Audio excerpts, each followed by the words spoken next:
Hey, Cool Gray.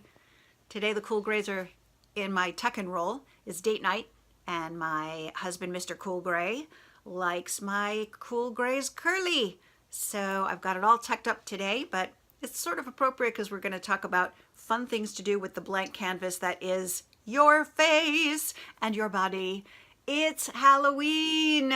And Halloween means fun with makeup and costume. I am going to walk you through a number of costumes that I've worn over the years. You'll be able to see how much fun I've had with this. I just love it. And then I'm going to take about 6 minutes to show you an Ice Queen costume that I put together several years ago. Now, one thing I want to make clear, this is not a makeup tutorial. You can find oodles of those here on YouTube. In fact, one of the costumes that I will show you, I learned how to do from watching a YouTube video. Please go explore those to your heart's content. But here in this video, I am really here to encourage you to explore your own creative resources. Think about what you want to do with a costume, make it you, go all over the place to gather your materials, be unique, be creative, be expressive. So I'm really just going to show you how I did what I did, how I gathered the things that I gathered that all came together to make this costume in hopes that it will inspire you to start thinking creatively, because that's what I'm about. I'm not a professional makeup artist. I just love fun. And so here we go. It's going to be old webcam footage, not very high quality, but it will be very high fun, I promise you that. So this one's a real throwback. I was in high school and the outfit actually is a little hot pants outfit that I made in my home ec class, for those of you who remember when those even existed. Then as I got a little older, I decided to get more creative, and in this costume I am the color blue. So I used some really interesting temporary tattoo kind of eye pieces that I found. There's some blue spray in my hair, blue pantyhose that I found, and on my arms are actually blue knee highs that I cut fingers out of. Blue food coloring sprinkled all over a white scarf that became my skirt, and blue lipstick, of course. I was an art student at the time, so going as a color seemed perfect to me. Sometimes I went traditional. This is a witch costume, obviously. I used, I think, baby powder in my hair, and I teased it like there was no end to the teasing. We happened to have a hole in our backyard. I think we were digging a dry well or something of that nature. So it made a perfect background for this photograph, I think. I sat on the front porch all day with a bowl of candy in my lap, frightening the neighborhood kids that day. This was a party that I went to in my, late 20s, I think. I went as an organ grinder. I started getting pretty creative about how to get curl into my hair, and I made the costume out of things I had on hand. I made the little organ grinder box, and that crank really cranked. The guy in the gorilla costume, nobody knew who he was. He never took his costume off, and he never spoke all night long. But I was very happy that he grabbed a coffee cup and got into this photograph with me. It's really one of my favorite photos ever. Then I got a little bit older. This dress actually was in my closet. Don't ask. I'm eclectic in my tastes, and however I acquired this dress, there it was. So I turned it into, I was calling myself a Venusian princess here. Really overdid it on the makeup, clearly. Just attached some black scarves around the hem of the skirt. And then I fashioned a headdress out of some gold wire and put it on my head, and then arranged my hair around it. It was a big hit. At least I thought so. Now we're coming into more modern day costuming, and these were for fall festivals at the church that we were attending at the time. It was always a pretty big deal, so we would get dressed up and go to volunteer. This is a mermaid. I call her the Queen of Atlantis, but the technique that you see in the makeup here, I learned from YouTube. It was a mermaid tutorial. I couldn't find the actual video that I used to accomplish this makeup. It was several years ago, but if you just go ahead and search on mermaid Halloween makeups, you'll find several tutorials that'll show you how to do this. And then, you know, the glitter and the little jewels and all that sort of thing is all me. And of course, you know, what aquatic queen doesn't need a purple wig? Here's the glam shot of that one. I loved that costume. This is just a little slideshow of how I got from the beginning to the end of this costume. I used a fishnet stocking and some professional aqua colors like Krylon, like you see on Face Off. If you watch Face Off, if you don't, you should. But this is how I got there. And now I'm going to walk you through how I accomplished this makeup. This is my Ice Queen. I took about a month. I spent really about $100, and I just thought about it every day while I was going through all of my planning. I went to costume stores where I bought this clown white professional clown makeup that I got. I got some spirit gum at the costume store, some other things that I needed from there, including the professional color palette that you'll see a little later on that's made for face painting and makeups.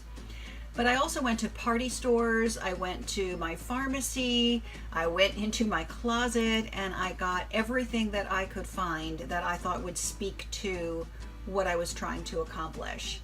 So I'm just going to show you this old video that I took with my webcam as I was doing this. I've speeded it up to give you about, maybe there's 6 minutes of video here for this process that actually took me 4 hours to accomplish. So here I'm just applying the clown white, and I'm doing this for the first time, so I really didn't know what to expect. It's a very creamy, very thick base, but you have to apply it fairly thick, or as you can see on the sides there, it'll start to show through. And here what I'm doing is using some concealer to try to disguise my eyebrows. Just using a makeup brush to integrate that and get all the hairs coated, and then going over it with some more clown white in order to mask that as much as possible, because I'm going to apply an eyebrow later in a different place.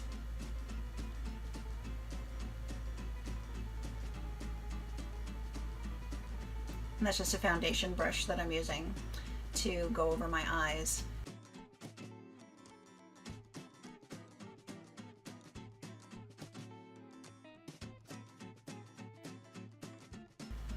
This is a setting powder that I got also at the costume store. Once that cream goes into place, you don't want to sweat it off or have it come off on anything that you may touch.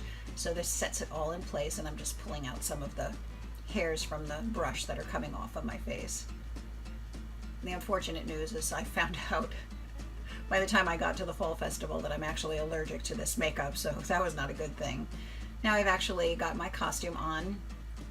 These are just some embellishments that are made for scrapbooking, but I thought they would make wonderful eyebrows. That's the kind of creativity I want to encourage you with. I'm using some spirit glue that I got at the costume store, and I'm just gluing those bad boys right on top of where my actual eyebrow is. So this is totally repurposing what this is intended for, and that is what you can be doing. Here's my professional color palette. These are water-based colors. You need to wet them like a watercolor with a little bit of just plain water. And I'm using some very bright blues to create more of an icy effect here. And just painting right on. I'm gonna go all the way up the eye and paint right over the remaining part of my eyebrow there that's actually showing. And then I'll be going over this with some powders later in order to create a more variegated and shimmery effect, but right now I'm just trying to get a base color down.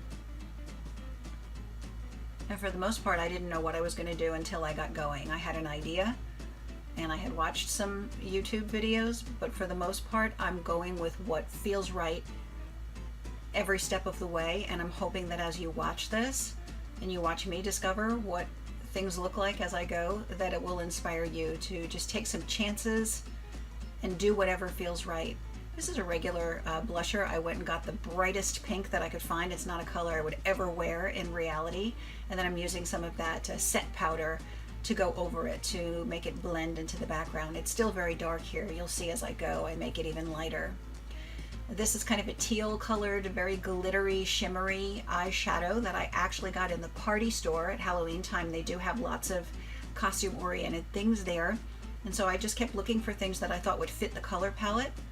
And then there's another shimmery color. This one is very, very iridescent, and I knew there would be a lot of fallout from it. So I'm just protecting the rest of the makeup from that fallout as I go. This is a white eyelining pencil that I'm using to fill in my waterline. And now I'm going to use this very, very bright pink, once again from my professional color palette, to create a very odd lip line. I've used this kind of lip technique many times in the past. It's kind of doll-like or geisha-like. And you'll see it in a couple of my makeups to varying degrees. You never quite know how those points are going to come out. And this time they got very elongated. But since I'm not exactly trying to emulate anything in particular, whatever happens, happens. And as I've said in other creativity videos, and will say again until you don't want to hear it anymore, nothing is failure and everything is art. So I'm happy with those results. And now I've got some, again, I went into Hobby Lobby, I think, and I went to the holiday department because, you know, by October they've got all the Christmas stuff up already. And these are little embellishments that are snowflakes. Just going to use some spirit glue to stick those right on my face. And I'm showing you one, but I actually did two of those, I believe.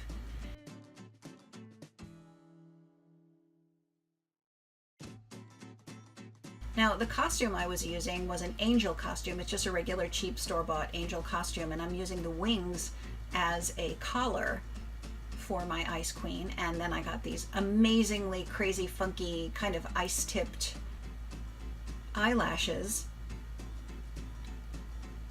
to complete the facial look.